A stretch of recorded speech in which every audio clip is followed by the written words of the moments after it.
So today we're going to talk about the formula for a successful 2019 Minnesota Vikings season. But before we get into that, over this past Labor Day weekend, and hopefully you guys enjoyed it out there, your Minnesota Vikings added a couple of notable players to the roster, depending on how you look at it. We'll start with this. They added two players worthy of note. We'll start with this. During the preseason, when it was Kari Vedvik versus Dan Bailey for the kicker job, or Kari Vedvik versus Matt Weil for the punter job, once Vedvik struggled in the kicking game, you thought, okay, or at least I did anyway, that clearly you're not going to be the kicker. But Rick Spielman did just invest a fifth-round draft pick to the Baltimore Ravens in order to trade for this guy. So he is probably going to be our punter in 2019. So bye-bye, Matt Weil. He's going to be gone. And shockingly, they ended up cutting Kari Vedvik. So he didn't make the cut for kicker, obviously, but even for punter as well. And I said, wow, that's a surprise. And if you're Matt Weil at that time when that happened, I can only imagine what it was that he was thinking. Like, you damn right you kept me over that guy. You're going to be sorry that you ever brought in competition. I'm going to go out there this 2019 season and absolutely prove you wrong and kick some ass. And that was until the Minnesota Vikings ended up cutting Matt Weil altogether before signing punter Britton Colquitt, formerly of the Cleveland Browns. Now, what's interesting comparing Colquitt to Matt Weil is, in terms of the 2018 punting stats, their punting stats were relatively similar for the most part, but one glaring difference was the touchback percentage. So last year in 2018, Colquitt was the 12th best punter in the league in terms of touchback percentage. Matt Weil was close to the bottom of the league at 31st. And as much as I would prefer our punter to pin the opposing team within the 5-yard mark or within the 10-yard mark, whatever it is, because of our shaky punt coverage that we've seen during this preseason, I would much rather take the higher touchback percentage to mask those glaring needs that we have on punt coverage, to where hopefully nobody has to make a damn tackle, or at least not too many times they have to make tackles in the punt coverage team. So I'm good with it. I like it. And then also you have to imagine that this would hopefully ideally resolve the holder dilemma that we've had as well. So, and I tell you what, man, during this offseason, the competition within the special teams unit, I'm talking about punter competition, kicking competition, long snapper competition, and holder competition, it has been a circus to say the least, but hopefully it's all resolved. Bottom line, I like this addition of Britton Colquitt. Next, Josh Doctson, formerly of the Washington Redskins, wide receiver, former first-round draft pick, the same draft class as Laquan Treadwell, formerly of the Washington Redskins. They cut Laquan Treadwell, the Vikings did, and they brought on Josh Doctson. Now, here's what you need to know about him.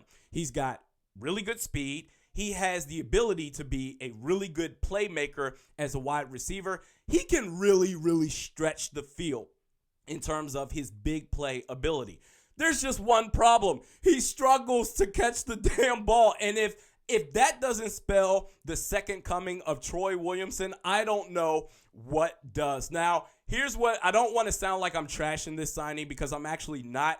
I actually like this signing. I like it a lot, and here's why. Number one, he's better than Laquan Treadwell. I talked about it on my personal YouTube channel, Realistic Randy, that I think Laquan Treadwell has, for me, since I've been following this team for almost 2 decades now, that this Laquan Treadwell has been the biggest bust during that time that I've been following this team, a bigger bust than Troy Williamson. Say what you want about Troy Williamson, and that's totally valid.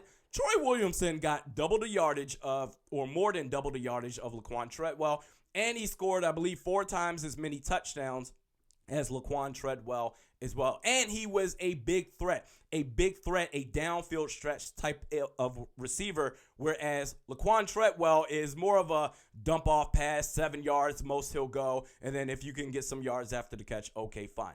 And also, ideally, Josh Doctson, is going to be your wide receiver 4, because you got to think Irv Smith Jr., he's going to get some looks at the wide receiver 3 spot. But even if you want to go traditional 3 wide receivers, hopefully, ideally, that goes to B.C. Johnson.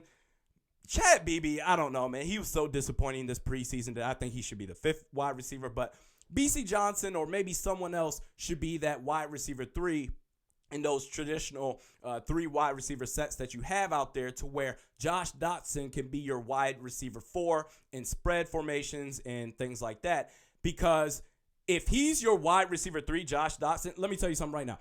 Josh Doctson has a career catch rate of 50%. Now, the difference between that and Treadwell actually has a higher catch rate than Josh Doctson, but the difference was Laquan Treadwell's average yards per reception was under 10 yards. So it was more so close to 9 yards per reception. Josh Doctson, we talk about the ability to stretch the field. His average yards per reception is close to 14. So that's a big difference right there.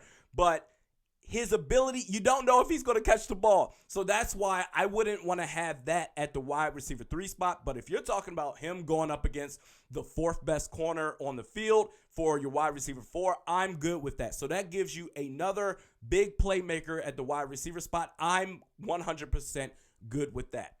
So before we get into the formula for a successful 2019 Vikings season, for day after the game coverage and reaction to your Minnesota Vikings. So if the games are on Sundays, this will be after Mondays. Thursday nights, it will be on Fridays.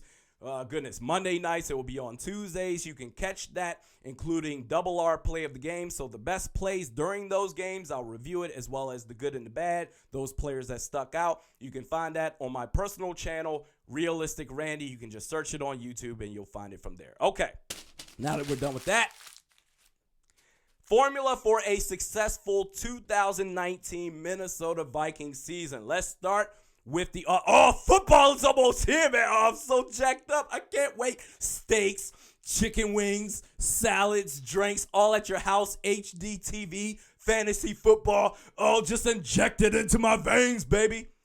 Formula for a successful 2019 Minnesota Vikings season. Let's start with the offense. Offensive line. I've said just be an average offensive line. And what I mean by that is just be serviceable at the first level, to where you can get Dalvin Cook to where it would be great if we can have in run blocking, if we can have offensive linemen immediately push dudes out the way on the defensive line and go up to that second level. That would be great if we can get that. But I'm okay if you can just be serviceable at the first level, because Dalvin Cook is so damn talented to where he can take it from there when it's him versus the linebackers. Just give him a chance to not get contact at the first level. Dalvin Cook will take it from there. Speaking of Dalvin Cook, stay healthy, damn it. Stay healthy, my man. You are one of the best running backs in the entire NFL when healthy, but that's the thing that's been an asterisk so far in your first 2 years of your career. Stay healthy. And the fact that if we can use him on a balanced sort of attack, so you have 3 really talented running backs. I've grown to love Alex Madison a little bit more as the weeks have gone by, but you've got 3 talented running backs on your roster. Dalvin Cook, obviously, Alexander Madison, and Mike Boone, damn it. Use those guys. You don't have to run Dalvin Cook into the ground. He's going to be our feature back, but he's not our only back. Stay healthy and really utilize our depth at the running backs, and we'll be just fine. Kirk Cousins, I say that you think too damn much, and that causes you to throw the ball into God knows where no receivers are at times, and you can't have that. Trust your wide receivers. You want to know what made Case Keenum so great is for all the smack talk that you can talk, Pat Shurmur made him, and I agree. I was leading that train, that brigade. For all the flaws with Case Keenum and why he didn't deserve a big-time contract with the Minnesota Vikings to be the franchise quarterback, one of the few things that he did well, no, he did a lot of things well. I'm not going to disrespect him, but one of the many things that he did well that 2017 season, he trusted his receivers. You know how many times he just, you know what? I don't know what the hell I'm doing. I'm just going to throw up to Diggs and Thielen. And they really bailed him out of jams time after time again. Kirk Cousins, I think he just wants to be perfect 100% of the time, but it doesn't work that way. If things are falling apart, the offensive line, the protection is breaking down, just throw it up to your receivers. Trust your receivers. They will reward you with big-time catches.